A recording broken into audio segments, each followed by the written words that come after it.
పరిశుద్ధ గ్రంథం తీసినట్లయితే కీర్తన గ్రంథం 104వ కీర్తన 33వ వచనం 34వ వచనం ఒకసారి చదువుకుందాం. కీర్తన గ్రంథం 104వ కీర్తన 33, 34. ఓకే.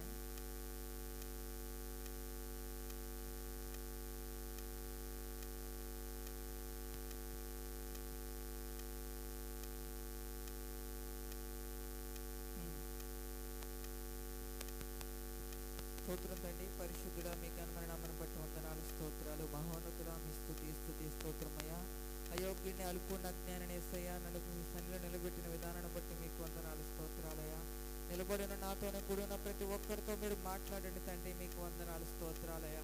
వాక్యంలోని శ్రేష్టమైన విషయాలు మీరు మాకు తెలియపరచండి తండ్రి, మీకు స్తోత్రం. ఆశ కలిగి మీ సన్నిధికి వచ్చిన ప్రతి ప్రాణాన్ని కూడా తండ్రి వాక్యం అనే జీవాహారము చేత మీరు సంతృప్తిపరచండి దేవా, మీకు వందనాలు, స్తోత్రాలు. వినగలిగే చెవులు, గ్రహించే మనసును మీరు దయచేయండి అయ్యా, మీ స్తోత్రాలయ్యా. ఈ స్థలమున నిలబడి మాట్లాడబోతున్న ప్రతి ఒక్కరి పైన మీ ఆత్మను ఉంచండి తండ్రి, మీ స్తోత్రం. మీ సన్నిధి ఇప్పుడు ఎల్లప్పుడు సదాకాలం మీరే తోడుగా ఉంచమని యేసునామమున ప్రార్థిస్తున్నాం తండ్రి, ఆమేన్. హల్లెలూయా. మరొకసారి చదువుకుందాండి. ఓకే.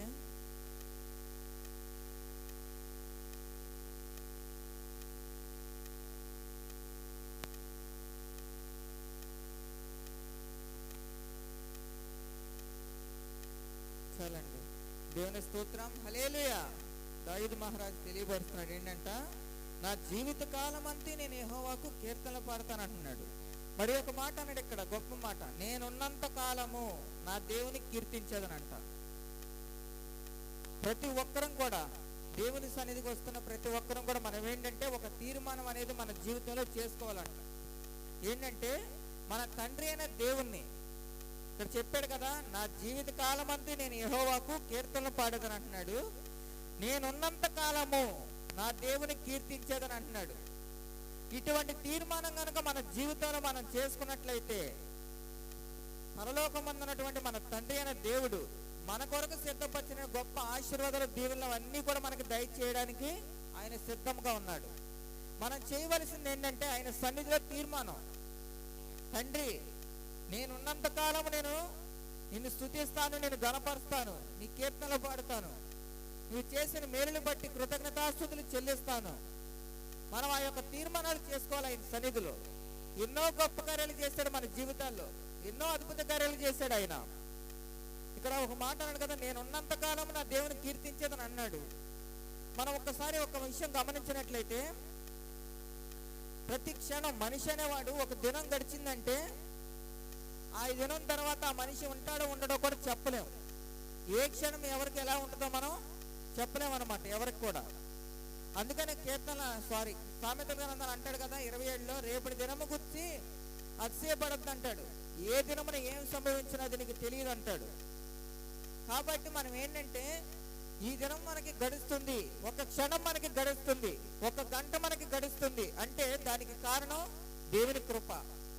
దానిని బట్టి మనం ఏం చేయాలంటే ఆయనకి కీర్తనలు పాడాలి, ఆయన స్తుతించాలి. మనం ఏంటంటే ఏదైనా ఒక బలహీనత వస్తే ఏ విధంగా అయితే వెంటనే డాక్టర్ని సంప్రదిస్తామో,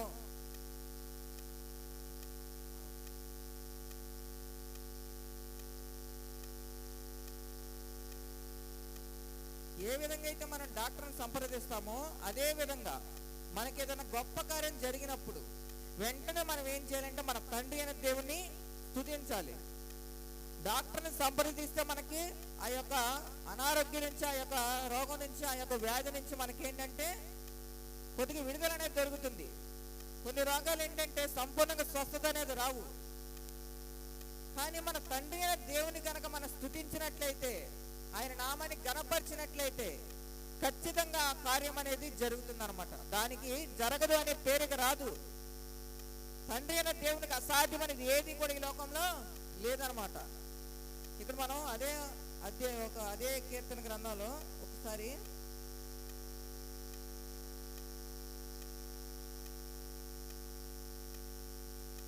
104వ కీర్తనే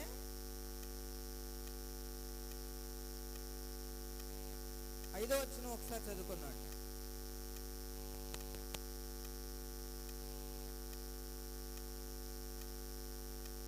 చాలండి. ఏంటంట, తండ్రి అయిన దేవుడు ఏం చేశాడంట, భూమి అన్నిటికీ కదలకుండానట్లు ఆయన దానిని పునాదుల మీద స్థిరపరిచాడంట. ఒకసారి చదువుకునే పిల్లలకైతే తొందరగా అర్థమవుతుంది ఆ విషయం. ఏంటంటే మనకు సూర్యుని చుట్టూ 9 గ్రహాలు ఉంటాయని చెప్తారు మనకు స్టడీలో. ఆ 9 గ్రహాలు కూడా మనం గమనించినట్లయితే వాటికి ఏ ఆధారం కూడా కనిపించదు మనకి. భూమి కూడా ఏంటంటే తన చుట్టూ దాన్ని తిరుగుతా సూర్యుని చుట్టూ తిరుగుతుందా మనకు చెప్తారంతే. ఇప్పుడు దాని చుట్టూ అది తిరుగుతుంది, మరలా సూర్యుని చుట్టూ తిరిగి వస్తుంది, కానీ దానికి ఆధారం ఏం కనపడతల్లా. మన తండ్రి అయిన దేవుడు అంటే దాని పునాదుల మీద నిలబెట్టాడంట. అందుకనే భూమి ఏంటంటే కదలకుండా స్థిరంగా ఉంది. ఇన్ని కోట్ల సంవత్సరాలైనా కానీ ఆ భూమి ఏంటంటే కదలకుండా మెదలకుండా ఉందంటే దానికి కారణం ఏంటంటే తండ్రి అయిన దేవుడు పునాదుల మీద దాన్ని స్థిరపరిచాడు. ఆనాడు నోవహు జలప్రలయం వచ్చింది, ఏమన్నా అయిందా అంటే భూమికి ఏమవలా. కారణం తండ్రి అయిన దేవుడు ఏంటంటే ఆ నీటికి మాత్రమే ఆజ్ఞ ఇచ్చాడు. ఆకాశం నుంచి వర్షానికి ఆ నీటికి మాత్రమే ఆజ్ఞ ఇచ్చాడు. భూమి మాత్రం కదలకుండా అలాగే ఉంది. కారణం ఏంటంటే ఆయన పునాదుల మీద స్థిరపరిచాడు. మరి ఇప్పుడు మనుషులు మనం జీవిస్తున్నామంటే దేని మీద నిలబడి ఉన్నాం? భూమి మీద. ఈ భూమి కనుక కదులుతా మెదులుతా ఉందనుకోండి, ఒక చోట స్థిరం అనేది లేకుండా అది ఊగిపోతా ఉందనుకోండి, ఎలా ఉంటాం మనం? ఇప్పుడు ఏదైనా ఒక దాని మీద మనం కూర్చున్నాం అనుకోండి, ఎక్కడ దాకా కిందకి ఒక సింపుల్గా ఒక కుర్చీని తీసుకుందాం. ఆ కుర్చీకి ఏంటంటే ఒక కాలు ఇరిగిపోతా ఉంది, అటు ఇటుగా ఉంది. మనం దాని మీద కూర్చున్నాం అనుకోండి, ఏమవుతుంది? అది గబ్బుకుని ఎటు పడుతుందో చెప్పలేము. మనం ముందుకు పడతాం వెనక్కి పడతాం చెప్పలేము. కానీ మన తండ్రి అయిన దేవుడు మనం నిలబడి నివసిస్తున్నటువంటి భూమిని స్థిరంగా కదలకుండా దాని పునాదుల మీద స్థిరపరిచాడు. మరి అలాంటి తండ్రి అయిన దేవునికి మనం కృతజ్ఞతలు చెల్లించాలి. దావీదు మహారాజు చూడండి, బాల్య దినం నుంచి ఆయన మన తండ్రి అయిన దేవుని స్తుతించుకుంటా ఉన్నాడు. కాబట్టి గొర్రెల దొరలో నుంచి ఆయన గొప్ప రాజు స్థితికి వచ్చాడు. దేవుని స్తోత్రం, హల్లెలూయా. మన తండ్రి అయిన దేవుడు ఏంటంటే స్తుతుల్లో గొప్ప శక్తి ఉంది. కాబట్టి మనం ఎంతగా స్తుతిస్తామో, మన తండ్రి అయిన దేవునికి ఎంతగా మన హృదయాన్ని సమర్పించుకుంటామో, దానిని బట్టి ఆయన గొప్ప కార్యాలు చేయడానికి ఆయన సిద్ధంగా ఉన్నాడు. మనం చేయవలసింది ఏంటంటే మన హృదయాన్ని మన తండ్రి అయిన దేవునికి సమర్పించాలి. మనం ఒక్క పని కనుక చేసినట్లయితే సమస్తాన్ని మనకు సమకూర్చి పెడతాడు మన తండ్రి అయిన దేవుడు. ఇక్కడ మనకు ఒక విషయం తెలియపరుస్తాడు. ఏంటంటే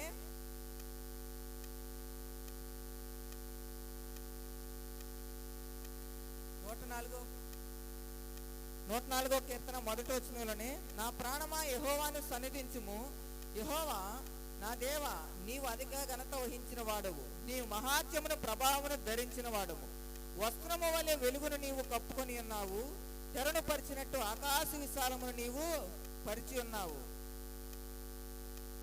ఏంటంట, మన తండ్రి అయిన దేవుడు ఏం చేశాడంటే వస్త్రం వలె వెలుగును కప్పుకున్నాడంట. మన తండ్రి అయిన దేవుని చూడాలంటే మన కళ్ళు చాలవన్నమాట. దేవదూతలే వారి రెక్కలు అడ్డు పెట్టుకుని ఆయన చూస్తున్నవి.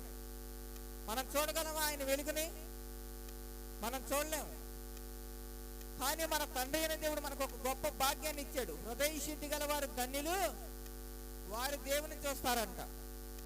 అంటే ఇప్పుడు మన హృదయాన్ని శుద్ధి చేసుకొని దానిలో ఏముంచాలంట? దేవుని స్తుతించే మనసు మనం కలిగి ఉండాలి. హృదయాన్ని శుద్ధి చేసుకొని దానిలో మనం దేవుని స్తుతించే మనసు మాత్రమే మనం కలిగి ఉండాలి. ఎప్పుడైతే మనం ఆ విధంగా జీవిస్తామో, మన తండ్రి అయిన దేవుడు పరలోకమందు మన కొరకు ఎన్నో దీవెన ఆశీర్వాదాలు దాచి ఉంచాడు. ఎప్పుడైతే మనం ఆయనకి లోబడి ఆయనకి విధేయత కలిగి సమర్పించుకొని మనం ఎప్పుడైతే జీవిస్తామో, సమస్తాన్ని కూడా ఆయన మనకు దయచేయడానికి సిద్ధంగా ఉన్నాడు. కానీ కొన్ని ఆలస్యం అవుతున్నాయి. కారణం ఏంటంటే అది మనలే లోపం. ఆయన ఏంటంటే మనకు ట్యాబ్లెట్లు ఇస్తున్నాడు రాసుకొని, మనం ఏంటంటే అది మందుల షాప్కి వెళ్ళి ట్యాబ్లెట్ తెచ్చుకుంటున్నాం కానీ దాన్ని వేసుకోవట్లా. అందుకే మన బలహీనత తగ్గట్లేదు.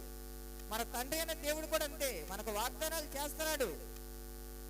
కానీ మనం ఏంటంటే ఆ వాగ్దానాలు మనం నిలబెట్టుకోలేకపోతున్నాం. దానివల్ల మన జీవితాల్లో కార్యాలు జరగట్లా. దేవుడు ఏంటంటే నిన్ను గొప్ప చేయి మొదలు పెడతానని ఒకరికి ఇస్తారు, నిన్ను ఆశీర్వదిస్తానని ఒకరికి ఇస్తాడు, నీ కోరికలు సిద్ధింపజేసి నీ ఆలోచన యావత్తు సఫలపరుస్తానని ఒకరికి ఇస్తాడు. కానీ వారి జీవితాల్లో ఏంటంటే అవి జరగవు. ఏంటి దేవుడు ఎంత గొప్ప వాగ్దానం ఇచ్చాడు నాకు, మరి కార్యాలు జరగలేదేంటి, నా కోరికలు తీరలేదేంటి అనుకుంటారు. కానీ దానికి తిరగపోవడానికి గల కారణం ఏంటంటే వారు ఏంటి దేవుని ఆలోచనకి లోబడలేదు, వారి సొంత ఆలోచన మాత్రమే ఆలోచిస్తున్నారు. తండ్రి అయిన దేవుని చిత్తమా కాదా నా ఆలోచన, నేను దేవుని చిత్తానుసారంగా నడుస్తున్నానా లేదా అనేది మాత్రం వారు ప్రశ్నించుకోవట్లేదు. ఎప్పుడైనా కానీ మనం ఏంటంటే మన ఇంటిలో ఉన్న చెత్తని ఏ విధంగా అయితే తుడిచి బయట పారవేస్తామో, ఇంటిని ఏ విధంగా అయితే మనం శుభ్రం చేసుకుంటామో, ఆ విధంగా మన హృదయం అనే ఇంటిని ఎప్పటికప్పుడు మనం ఏంటంటే శుభ్రం చేసుకొని ఆ యొక్క పనికిరాని చెత్త ఏదైతే ఉన్నదో దాన్ని వెంటనే బయట పారవేయాలి. ఎప్పటికప్పుడు మనం ఇంటిని శుభ్రం చేసుకొని, ఓక్కున్న వారు తడిబట్ట ఏ విధంగా పెట్టుకుంటారు అట్లా నీట్గా మన ఇంటిని అంత శుభ్రంగా ఉంచుతున్నప్పుడు మన తండ్రి అనే దేవుడు మన హృదయాన్ని నివసిస్తానంటున్నాడు. మరి అలాంటప్పుడు మన హృదయాన్ని ఎంత శుభ్రంగా ఉంచుకోవాలి ఒక్కసారి ఆలోచించండి. కాబట్టి మనం ఏంటంటే మన హృదయాన్ని ఎప్పటికప్పుడే శుద్ధి చేసుకొంచు మన తండ్రి అనే దేవుడిని నివసించడానికి మనం స్థానాన్ని ఇవ్వాలి. ఇచ్చి మన తండ్రి అనే దేవుడిని ఏంటంటే ఎల్లప్పుడూ కూడా మనం స్తుతిస్తా, ఘనపరుస్తా, కీర్తిస్తా ఉండాలి. ఆ విధంగా కనుక మనం జీవించినట్లయితే మన తండ్రి అనే దేవుడు పక్షపాతి కాదు. ఏంటంటే ఎవరైనా కానీ తన యొద్దకు వచ్చి తండ్రి అని కనుక ఒక్కసారి పిలిచామంటే ఆయన్ని వెంటనే మన యొద్దకు వస్తాడు మన తండ్రి అనే దేవుడు. ఆయన ప్రేమ గల దేవుడు, జాలి గల దేవుడు, దయగల దేవుడు. ఆయన ఒక్కసారి మనం పిలిస్తే కనుక ఆయన ప్రేమను ఏంటంటే మన పట్ల కనుపరుస్తాడు. కాబట్టి ఈ రాత్రికాలం ముందు మన జీవితంలో గొప్ప ఆశీర్వాదాలు, దీవెనలు మనం చూడాలి అంటే చదివిన వాక్య భాగంలో ఉన్నటువంటి తీర్మానం 104వ కీర్తన 33వ వచనంలో ఉంది కదా, నా జీవిత కాలం అంతా నేను యెహోవాను కీర్తనలు పాడేదను, నేనున్నంత కాలము నా దేవుని కీర్తించెదను. ఈ యొక్క సమర్పణ మనం చేసుకోవాలి. నా జీవిత కాలం అంతా నేను నా దేవుణ్ణి కీర్తిస్తాను, స్తుతిస్తాను. ఎందుకంటే క్షణం క్షణం నా జీవితంలో గడుస్తుంది అంటే, నేను సజీవ లెక్కలో ఉన్నాను అంటే అది నా తండ్రి అయిన దేవుని కృప మాత్రమే, నా భక్తి కాదు, నా శక్తి కాదు అని మనం ఏంటంటే గ్రహించాలి ఆ సత్యాన్ని. అలాగే కింద చివరికి ఒక మాట ఉంది, 34వ వచనం, ఆయన గూర్చిన నా ధ్యానము ఆయనకు ఇంపుగా నుండును గాక, నేను యెహోవా యందు సంతోషించును. ఏంటంట, ఎవరు యందు సంతోషిస్తాడంట? యెహోవా యందు సంతోషించాలంట. మనం ఏంటంటే ఈ లోక సంబంధమైన వాటిని బట్టి మనం సంతోషించామనుకోండి, అది కొద్ది కాలమే. ఆ ఆనందం ఏంటంటే ఐస్ గడ్డి టైప్ అనమాట. ఉంటాకు చల్లగానే ఉంటుంది, కానీ అది ఎంతసేపు మనం చెప్పలేము. అదే కనుక ఫ్రిడ్జ్లో ఉన్నదనుకోండి, అది చూడండి ఎన్ని రోజులైనా ఆ గడ్డ అలాగే ఉంటుంది. ఎందుకంటే కూలింగ్లో ఉంది కాబట్టి, చల్లదనంలో ఉంది కాబట్టి అది ఎన్ని రోజులైనా ఆ గడ్డ అలాగే ఉంటుంది చల్లగానే. దానిలో నువ్వు వాటర్ బాటిల్ అని ఏదైనా పెడితే ఏమవుతుంది, అది కూడా చల్లదనంగా మారుతుంది. మన తండ్రి అయిన దేవుని దగ్గర కూడా అంతే. ఆయన ఇచ్చే సంతోషం ఏంటంటే ఎప్పుడు కూడా ఉంటుంది, అది పోయే ఆస్కారం ఉండదన్నమాట. కాబట్టి మనం ఏంటంటే ఈ లోక సంబంధమైన సంతోషానికి మనం ఏంటంటే దృష్టి పెట్టకూడదు. అదేంటంటే కొంతకాలమే. ఉదయం వచ్చి సూర్యుడు ఏ విధంగా అస్తమిస్తాడో సాయంకాలం ముందు ఆ విధంగా సంతోషం పోతుంది. అది బయట తీసిన ఐస్ గడ్డ కొంతసేపు ఏ విధంగా ఉండి కరిగిపోతుందో ఆ విధంగా అయిపోతుంది. కానీ మనకి కొంతసేపు ఆనందంగానే ఉంటుంది, తర్వాత వచ్చే బాధ మనం తట్టుకోలేము. అదే కనుక మన తండ్రి అయిన దేవుడిచ్చే ఆనందం అనుకోండి, అదేంటంటే శాశ్వత కాలం ఉంటుంది అనమాట, చిరకాలం ఉంటుంది. మరి అటువంటి ఆనందాన్ని మనం పొందుకోవాలి అంటే, ఆయన ఇచ్చే గొప్ప సంతోషాన్ని మనం పొందుకోవాలంటే మన తండ్రి అయిన దేవునితో మనం ఏంటంటే ఒక గొప్ప తీర్మానం అనేది చేసుకొని ఉండాలి. ఎవరికి వారమే మన తండ్రి అయిన దేవునితో తీర్మానం చేసుకున్నామా లేమా, మన ఆత్మీయ జీవితం ఎలా ఉంది, ఆయన సంతోష పెట్టే బిడ్డగా నేను ఉన్నానా, ఆయన ఇచ్చే సంతోషాన్ని పొందుకునేవాడిగా నేను ఉన్నానా, లేక నా ఇష్టానుసారంగా నేను జీవిస్తున్నానా, నా తండ్రిని దుఃఖపెట్టే విధంగా ఉన్నానా, ఎలా ఉన్నాను, ఎవరికి వారం పరీక్షించుకోవాలి. ఆ విధంగా కనుక మనం ఎప్పటికప్పుడే మన జీవితాన్ని పరీక్షించుకుంటూ, మన హృదయం అనే ఇంటిని ఎప్పటికప్పుడే మనం శుభ్రం చేసుకుంటూ మన తండ్రి అయిన దేవుడు నివసించడానికి కనుక స్థలం ఇచ్చినట్లయితే, ఆయన ఎల్లప్పుడూ కూడా మనతో ఉండి మనకు కావాల్సిన ప్రతి ఒక్క అక్కరని కూడా ఎరిగి దాన్ని మనకు సమకూర్చి పెడతాడనమాట. సంతోషాన్ని, సమాధానాన్ని మనకి సమృద్ధిగా దయచేస్తాడు. అట్టి కృప ఈ రాత్రి కాలం ముందు తండ్రి అయిన దేవుడు మనందరికి కూడా దయచేయను గాక. ఆమేన్.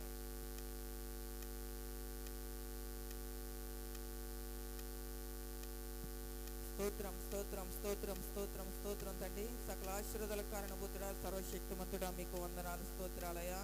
ఇంతవరకు తండ్రినైనా మీ మాటల చేత మాతో యేసయ్య మమ్మల్ని దర్శించి మాతో మాట్లాడి మమ్మల్ని బలపరిచిన విధానాన్ని బట్టి మీకు వందనాలు, స్తోత్రం స్తోత్రం తండ్రి. మహోన్నతుడ, మహాగణుడ, దయగలమ యేసయ్య మీ స్తోత్రాలయ్యా.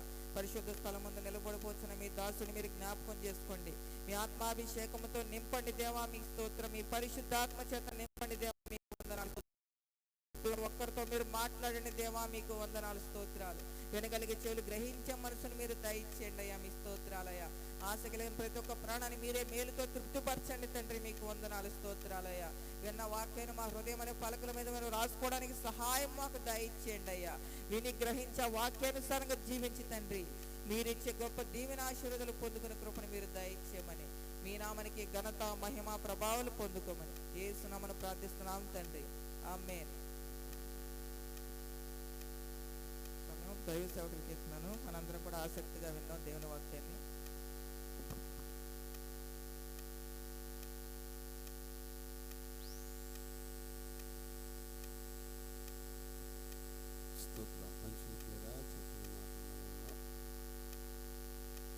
దేవుడంట భూమి ఆకాశాన్ని ఆయన స్వాధీనంలో మరి భూమి సృష్టి గురించి కొన్ని మాటలు చెప్పారు కదా. భూమి వలన రోజు భూమి వలన రోజు ఎట్లా అవుతుంది అంటే భూమి ఒక చోట తిరగడం ప్రారంభించిన తర్వాత మళ్ళీ తిరిగి ఎక్కడైతే తిరగడం ప్రారంభించింది అక్కడికి వచ్చినప్పుడు దాన్ని ఒక రోజు అని పిలుస్తాం. చూడండి, మరి భూమికి సూర్యునికి సంవత్సరం, భూమికి సూర్యుడు అంటే సూర్యుడు భూమి సరిహద్దుల నుంచి ఎక్కడైతే తిరిగి ప్రారంభించి మరలా వస్తాడో అక్కడికి రావడానికి సంవత్సరం. స్తోత్రం, హల్లెలూయా. కింద మిషన్లు పెట్టిరా, ఏమైనా గొప్ప పెద్ద పెద్ద జెండా పిల్లలు పెట్టిరా,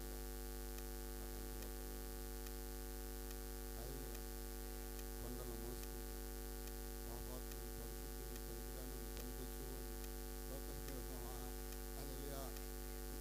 ఎవరినంట? పాపాత్ములు పరిశుద్ధులు పనికొచ్చేవాళ్ళు పనికిరాని వాళ్ళు కదా, తెలివి లేని వాళ్ళు బుద్ధి లేని వాళ్ళు. హల్లెలూయా. దేవుని నమ్మినా నమ్మకపోయినా అది అట్లానే జరిగి తాగుబోతులు కానీ విషయాలు కానీ ఆవాదాలు కానీ తిట్టుబోతులు కానీ ఎవరినైనా మోసుకుంటూ గంటకి ఒక్క నిమిషానికి వచ్చేంత 1000 మైళ్ళు వేగంతో పరిగెత్తుతుంట. ఏంటది? స్తోత్రం. గంటకు వచ్చి నిమిషానికి వచ్చి చెప్పాలి, అవునా? ఒకసారి టైం అయిపోయిందని ఎస్ఐకి గట్టిగా దొక్కుతూ 100కి వెళ్ళిపోతుంది. బాబోయ్, స్తోత్రం చెబుదామా, ఇంకా పెరిగిద్దేమా అని చెప్పని 85, 70, 75, 80 లేదంటే 75కి మించడం. స్తోత్రం చెబుదామా, హల్లెలూయా. ఎందుకంటే ప్రియుడా, అదే మనం కారు 80 స్పీడ్లో వెళ్తేనే బాబోయ్, అవునా? మరి గంటకు నిమిషానికి వచ్చి ఎంతట 1000 మైళ్ళు వేగంతో పరిగెత్తినప్పుడు మరలా తిరిగి అక్కడికి రావడానికి ఎన్ని రోజులు పడుతుంది? 365 రోజులు. దాన్ని ఏమని పిలుస్తున్నాం మనం? స్తోత్రం. ఇంత గొప్ప దేవునికి మనం ఏ విధమైన తీర్మానం చేస్తాం? స్తోత్రం.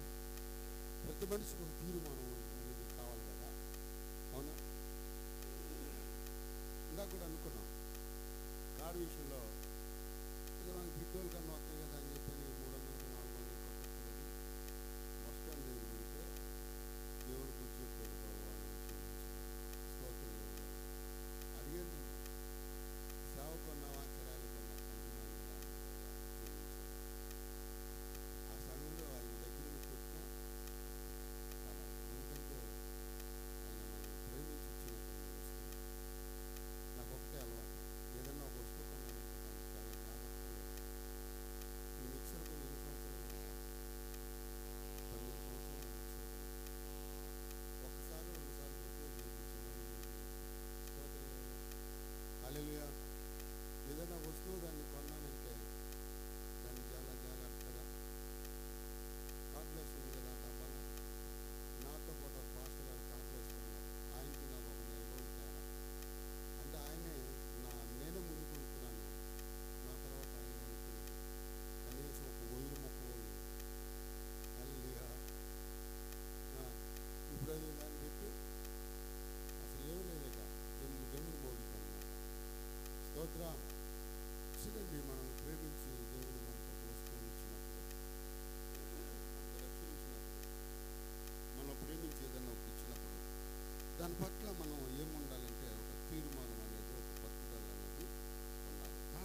రాజు అయిన నా దేవా నిన్ను గణపరచుదును, నీ నామమును స్తోత్రం నిత్యము. చూడండి, ఇక్కడ 4 విధాలుగా ఆరాధిస్తున్నాం. మాటలు దేవుడు మన ఇంటిలో దీవించుకుంటాం. స్తోత్రం చేద్దాం. అయ్యా టైం ఎంత అయిందయ్యా? ఇది నిన్ను తడిసిందమ్మా, అందుకు ఆగింది. శనివారం పాస్ గారి ఇంట్లో ప్రార్థన జరిగింది, మా టై గారి ఇంట్లో. పాదకు 9:15 గంట కొట్టి దమ్ము కొట్టారా? సరేనా? పాస్ గారి ఇంట్లో ప్రార్థన ఏదో పోల మీద ఫోన్లు వేసుకుంటే అని తడుచుకుంటే నేను స్తోత్రం చెప్తాం. హల్లెలూయా. చూడండి, ఇక్కడ దావీదు అంటున్నాడు తన తీర్మానం చేసుకుంటాడు. ఎందుకు తన తీర్మానం చేసుకుంటున్నాడు అంటే ప్రభు తన పట్ల చేసిన కార్యాలు. ఈ గడిచిన 5 ఏళ్ళు, ఈ మే నెల ఆఖరిలోకి మనం వచ్చాం. దేవుడు మన పట్ల ఎన్ని కార్యాలు చేసుకుంటాడు. బుద్ధి తెచ్చుకొని బావాలి, ఎప్పుడు బతాన్ని కిరాయి బావాలి అని ఇంకా నన్ను ఏమని అంటాడు, అవన్నీ పాదాలు పట్టుకుంటున్నాను బాబా నన్ను ఒక మనిషిని పెడితే ఈ సంగతి చెప్తానంట. ఆయన పరీక్షిస్తావా, దర్శనం చేస్తావా, అయ్యా నన్ను ఎందుకు ఎత్తుకుంటావు, నన్ను ఎందుకు ఎత్తు చేసావు అడుగుతావా? అడిగే దమ్ము ధైర్యం ఎవరికి లేదు. ఆయన ఏదంటే నోరు మూసుకొని స్తోత్రం. అట్లా ఉంటామా? స్తోత్రం. నిన్న సేవకుల మీటింగ్ జరిగింది. అయ్యారికి స్థలం ఇస్తారా అన్న. ఏమన్నాను? స్థలం ఇస్తారా అంటే, బాబోయ్ మీ గిరిపురంలో స్థలం ఇప్పుడు దూడుకుని రాని అని చెప్పని లైన్లో నుంచి సరే లైన్లో నుంచి పెడితే అట్లాగా మేము ఉన్న తర్వాత దేవుని యొక్క సన్నిధానంలో అట్లా జరుగుతూ ఉన్నప్పుడు ప్లేట్లు ఉన్నాయి. ప్లేట్లు అయిపోయినాయి. నేనేం చేసిన ప్లేట్ తీసుకుంటే ఈ 3 ప్లేట్లు వచ్చినాయి. ఆఖరి ప్లేట్లు అయ్యాయి. సరే అబ్బాయి నాకు స్థలం ఇచ్చారు కాబట్టి ఇప్పుడు మీకు ఆశీర్వాదాన్ని సెలవు ఇదో భలే ఉందా ఈ గారు అంటున్నాను. నిజమే. ఎవరైతే ఆయనకి స్థలం ఇస్తారో స్తోత్రం ఏనంట, ఎవరైతే ఆయనకి స్థలం ఇస్తారో వారు దీవించుతారు, ఆశీర్వదిస్తారు. కాబట్టి పిల్లరా, తీర్మానం చేసుకున్నది ఎవరయ్యా అంటే ఆయనకి స్థలం ఇచ్చారు. ఈ దావీదు తీర్మానం చేసుకుంటున్నాడు. 4 రకాలుగా చెప్తున్నాడండి. ఒకసారి చదవండి అన్నమాట. చూడండి, రాజు అయినా నా దేవా నిన్ను గణపరచుదును, నీ నామమును నిత్యము సన్నుతించుదును, అనుదినము స్తోత్రం. చూడండి, ఈ దావీదు మహారాజు. ఈ రాజు అయినప్పుడు కూడాను నేను రాజుని కదా అని చెప్పని ఎక్కడ విడవేయగల. ఎందుకంటే అతను దేవుని సన్నిధిని తీర్మానం చేసుకుంటున్నాడు. బాబా ఈ గొప్ప స్థానం ఇచ్చావంటే దానికి కారణం. స్థానం ఇవ్వటమే కాకుండా ఈ ప్రజల మధ్యలో పరిపాలన చేయటకు నాకు ఆరోగ్యం ఇచ్చావు ప్రభా అని అంటున్నాడు. ఈ 1వ వచనంలో దేవుని మంచితనాన్ని కీర్తిస్తున్నాడు దావీదు. స్తోత్రం. ఎంత మంచిది. నాకు అమ్మాయి పాట పాడింది కదా, ఏం పాట అది? స్తోత్రం. హల్లెలూయా. ఎంత మంచి దేవుడు అయ్యా యేసయ్యా, చింతలన్నీ తీరేనయ్యా నిన్ను చేరినానా, చింతలన్నీ తీరేనయ్యా నిన్ను చేరినా. ఎంత మంచి దేవుడు అయ్యా యేసయ్యా. స్తోత్రం. ఎంత మంచి దేవుడు అంట, చాలా మంచి. అటువంటి మంచి దేవుడు ఈ భూమి మీద మనం ఏ స్థితిలో ఏ పరిస్థితుల్లోనూ కూడా ఆయన ఏం చేస్తారంటే బ్యాలెన్స్ తప్పకుండా మనల్ని మోస్తాడు. అది ఒక్కసారి భూమి బ్యాలెన్స్ తప్పితే ఏమైంది? అవునా? స్తోత్రం. ఒక్కసారి అక్కడక్కడ భూమి అంట బ్యాలెన్స్ తప్పుతుంది. అందుకని భూకంపం. స్తోత్ర దేవుడు. దేవుడంట సృష్టిని చేసినప్పుడు దానికి పునాదులు వేసాడు. కానీ ఇప్పుడు పునాదులు ఏమైపోయాయంటే పాడైపోయాయి. ఆ పునాదులు ఎవడ పాడు చేశాడు అంటే సాతాను గాడు పాడు చేశాడు. అయినా కూడా ఆయన ఉచిత కృపను బట్టి స్వాతంత్ర భూమి అంతా కేవలం మొత్తును తాగునుడు లాగా ఊగిపోయింది. అందుకని భూమి తన స్థలము తప్పుతా ఉన్నది. ఇన్ని జరుగుతున్నా కూడా మనము ఒక తీర్మానం చేసుకోవట్లేదు దేవుని సన్నిధిలో. ఈ దావీదు తీర్మానం చేసుకుంటున్నాడు, ప్రభువా తన బాల్య స్థితిని కూడా జ్ఞాపకం చేసుకుంటున్నాడు. ఎవరో ఏంటి తన బాల్య స్థితి ఏంటి? మనకి తెలియని చరిత్ర దావీదు బాల్య చరిత్ర ఏనంట చెప్పండి. అది జ్ఞాపకం చేసుకుంటున్నాడు. అయ్యా ఎంత స్థితిలో నుంచి నన్ను ఈ స్థాయికి తీసుకొచ్చావు, ఇక నువ్వు నాకు శరణం, నువ్వు తప్ప నాకు అని తీర్మానం చేసుకున్నా. రాజు అయినప్పుడు కూడా ఆ రాజు ఆయన ఏమాత్రం కూడా నేను ఇశ్రాయేలు ప్రజల మీద రాజును కదా, నాకు ఒక గొప్ప సింహాసనం ఉందని చెప్పని అతను విర్రవేగట్లేదు కానీ గర్వించట్లేదు. కానీ ఈ రాజు స్థానాన్ని ఇచ్చిన వాడు రాజు అయిన స్తోత్రం. ఆయన రాజులకి రాజు, ప్రభువులకు ప్రభు. దావీదుని ఏ స్థానంలో కూడా దేవుడు మర్చిపోలేదు. కాబట్టి ఈ దావీదు దేవుణ్ణి అడుగుతున్నాడయ్యా, నీవే నా రాజు, నీకు గొప్ప స్థానాన్ని నేను ఇస్తాను, అనుదినము నిన్నే నేను సేవిస్తాను అంటాను. కారణం ఏంటయ్యా అంటే దేవుడు అన్ని కోణాల్లో మరి దావీదుని దేవుడు ఆశీర్వదించాడు. ఒకసారి చెప్తాడు, దావీదు కంట దేవుడి శాశ్వతమైన కృపను చేశాడు. స్తోత్రం. ఏ కృప ఇచ్చాడు? బాల్య చరిత్ర ఏంటంటే చెప్తాను వరకు అట్లా జ్ఞాపకం చేస్తాను. ఒక చోట అంటాడు, నేను నరుని కాదు పురుగును అంటాడు. నా జీవితం అనేకులకి వింతగా ఉందని అంటాడు. నా జీవితం అనేకులకు వింతగా ఉంది, నేను నరుని కాదు నేను పురుగుని అని అంటాడు. ఎంతోమంది దేశించారు, తన అన్నదమ్ములు తన దేశించారు. ఎందుకంటే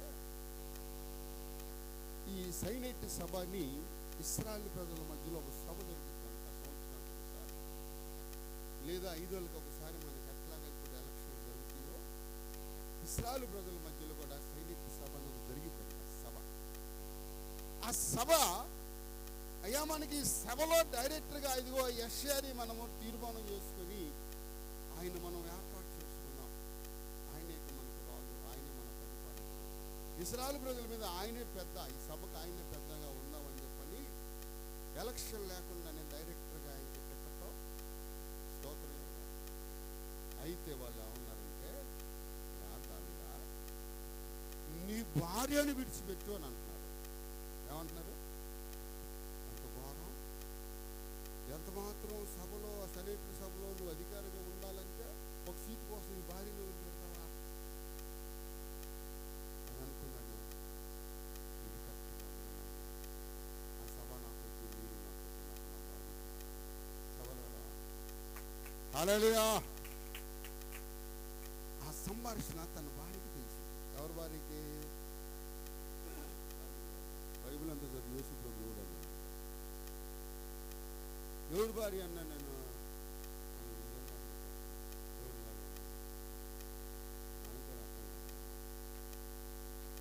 దావీదు తండ్రి యెషయా భార్య.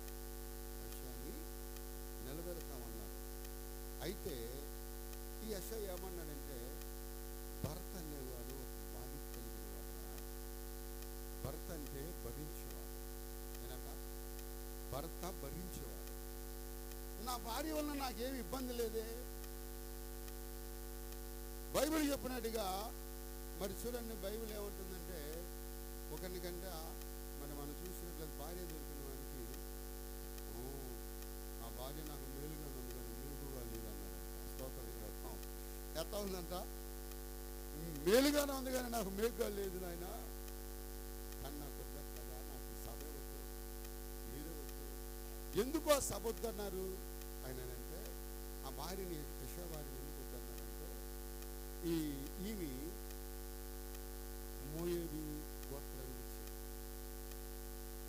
వద్దన్నారు. రూత్ వచ్చేటప్పుడు కూడా నయము ఏమంది, మా ఇశ్రాయేలులకు మోయబులకు సంగతి లేదు, మా ఇశ్రాయేలు మందని ఒప్పుకోను వద్దమ్మా. స్తోత్రం. సరే ఏదైనా నాకు కావాలి, నీ ఊరు కావాలి, నీ ప్రవర్తన నచ్చింది, నీ ప్రేమ నాకు నచ్చింది, ఏ అత్తైన కోడలను ముద్దు పెట్టుకున్నా. స్తోత్రం. హల్లెలూయా. ఉన్నారా లేదా?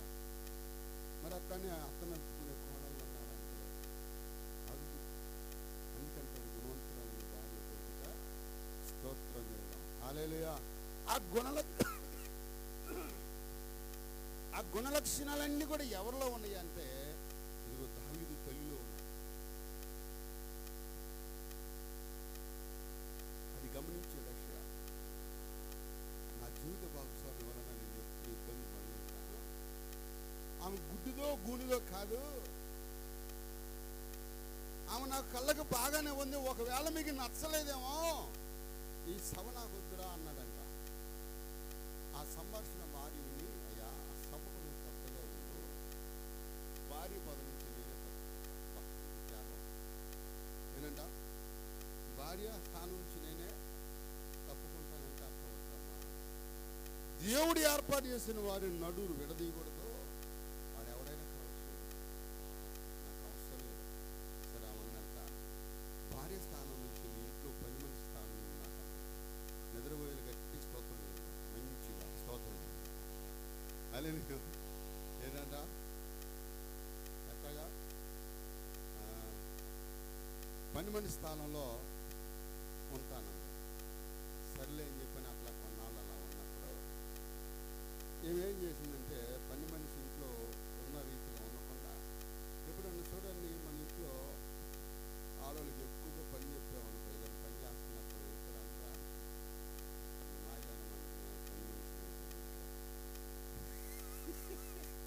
ఎప్పుడు అనలేదా? అనుకుంటూ వందనాలు అమ్మ మీకు మంచోళ్ళు. స్తోత్రం కదా. ఎప్పుడు అనలేదా? చేసి చేసి చేసి ఈ మందకి నేను ఒక పని మనిషిలా అయ్యే పని ఎన్ని తింటున్నారు, ఎన్ని పడేస్తున్నారు, నాయన ఆరామారు లేకుండా తింటున్నారు. మంద నేను పని మనిషిని అనుకుంటున్నారో ఇంట్లో మనిషిని అనుకుంటున్నారో అర్థం కాకుండా అంటున్నారు. స్తోత్రం చెబుదాం. హల్లెలూయా. కాబట్టి ఇప్పుడు దేవుడు కదా ఆమె ఉన్నది ఉండకుండా కొంచెం ఇంట్లోంచి బయటకు వస్తే ఈ యెషయా కుమారులు ఉన్నారే దావీదు ఇంకా అప్పుడు పుట్ల. వాళ్ళు చూశారంట. వాళ్ళు చూసి ఏంటి ఏమే రాడే ఏమని మా అమ్మగా మేము అంగీకరించాం, మాకు అవసరం లేదన్నా. యారా ఎందుకంటే అంటే ఆమె చూడు ఎట్లా ఉందా, ఆమె గర్భంతో ఉంది, మాకు వద్దానన్నా. ఇప్పుడు ఎవడు రాసిచ్చేది కదా కాదు, కొద్దిగా ఆమె నడకలో మాకు తేడా కనపడుతుంది, ప్రవర్తనలో తేడా కనపడుతుంది అని అంటే రై నోరు స్తోత్రం చెబుదామా. ఆమె లాంటిది కాదు, దానికి కారణం నేనే నాన్న ఒప్పుకోలేదు. అదేంటి భార్య స్థానాన్ని పక్కన పెట్టింది కదా, అయినా సరే దేవుడు కలిపినటువంటి పండుగ కదా, మీరు పిచ్చి పిచ్చి ఆలోచనలు పెట్టుకోమాకన్నా నాన్న. సరే ఆమెకైతే మా అమ్మగా మేము స్థలం ఇస్తాం, పుట్టేవాడికి మేము స్థలం ఇవ్వం. స్తోత్రం చెబుదాం. పుట్టేవాడికి స్థలం ఇవ్వం. అందుకని అంటాడు నా జీవితము వెళ్తాను,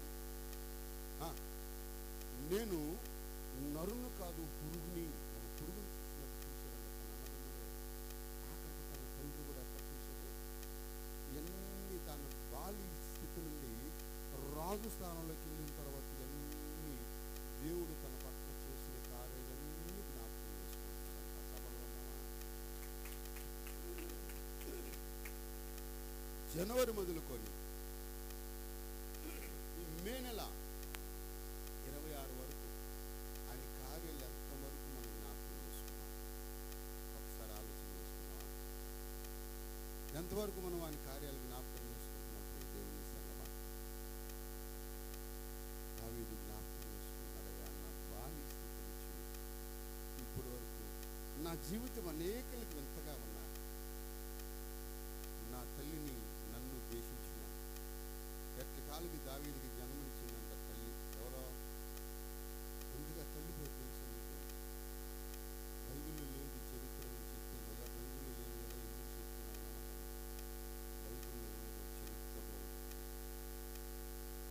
రాసుకుని దావీదు తల్లి పేరు నిజాయి. ఏం పేరు? రాసుకుని. ఎవరైనా అడిగారు తెల్లమోహం ఇక్కడ చూడమా, తక్కువ చెప్పాలి. స్తోత్ర. అవి ఎవరివి? మోయమురాలు. అందుకని తన వారు తను వద్దన్నా కూడా తన కుమారుని ఎన్నడు కూడా ఆయన మంచి హోదాలో తన కుమారుని చూడలేదు. ఇదే పనికిరాని లాగా సరే, వీడు అడవిలో తిరుగుతున్నాడు కాబట్టి కొన్ని గొర్రెలు ఇద్దామని చెప్పని కొన్ని గొర్రెలు ఇస్తే అట్టక గొర్రెలు కామరగా వెళ్ళిపోయాడు. స్తోత్రం. హల్లెలూయా. దేవుని ఆరాధించడం. అందుకే చెప్తున్నాను, అదే కీర్తన ఒకసారి 5వ కీర్తన 2వ వచనం ఒకసారి చదవండి, త్వరగా ముగిస్తా. 5వ కీర్తన 5వ అధ్యాయం. రాజానా దేవా, నా ఆర్తదని ఆలకించు, నిన్నే స్తోత్రం, నిన్నే నా ఆర్తదని. అంటే ఆర్తదని అంటే నా హృదయంలో మంట, వేదన, నా వేదన అంతా నీకు తెలుసు ప్రభువా, నా మొర. కనుక నేను నన్ను ఈ స్థితిలోకి తీసుకొచ్చా. మనం ఏ స్థితిలో ఉన్నప్పుడు కూడా అది దేవుని దయ. హల్లెలూయా. అది దేవుని కృప. దేవుని సన్నిధానంలో మనము అన్ని కోణాల్లో మనం ఆయన్ని ఆరాధించే వారిగా ఉండాలి. ఇక్కడ చూస్తే 1వ వచనంలో దేవుడి మంచితనాన్ని వివరిస్తూ ఉన్నాడు. ఎవరో? దావీదు. ఒకసారి 2వ వచనం చదవండి. అదే 145వ కీర్తన. అనుదినము నేను నిన్ను నిత్యము నీ నామమును, నిత్యం అంటే ఆదివారం, బుధవారం, శనివారం, ఆదివారం. హల్లెలూయా. అనుదినము నా ప్రాణము నిన్ను కోరే యేసయ్యా, నన్ను చేరయ్యా. అనుదినము నా ప్రాణము నిన్ను కోరే యేసయ్యా, నన్ను చేరయ్యా. నా తల్లిదండ్రులు వదిలేసిన నా బంధుమిత్రులే నన్ను విడనాడిన. స్తోత్రం. తల్లిదండ్రులు విడిచిపెట్టారు, బంధుమిత్రులు విడనాడారు. అయినా సర్వము నీవే, నీ తప్ప నాకు వేరు. దేవుడిని స్తుతించి మంచిది అనుకున్నాను. దేవుడంట ఈ దావీదు పట్ల చేసిన అన్ని అనుభవాలు ఆయన జ్ఞాపకం చేసుకుంటున్నాడు. స్తోత్రం. హల్లెలూయా. ఒకసారి ఈ సమూయేలు గ్రంథం 23వ అధ్యాయము 10వ వచనం నుంచి చదువుతాం 13 వరకు. మొదటి సమూయేలు 23వ అధ్యాయము 10 నుంచి కొన్ని వచనాలు చదువుదాం. ఇశ్రాయేలుల దేవా యెహోవా, సౌలు నన్ను బట్టి పట్టణమును పాడు చేయను ఉద్దేశించినని నీ దాసుడునైనా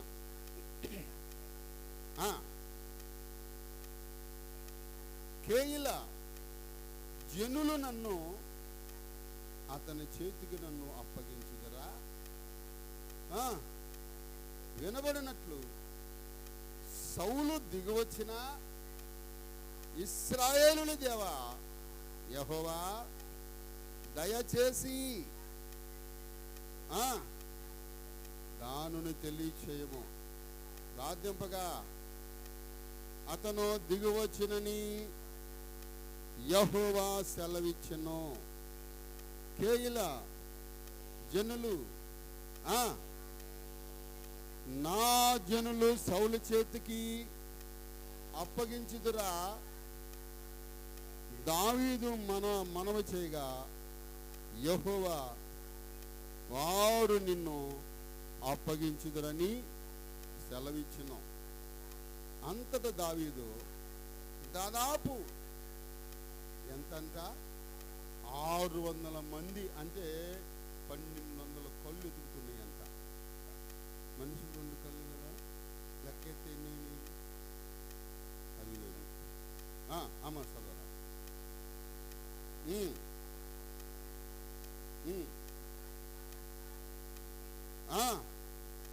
అతను జనులను అక్కడికి పోగా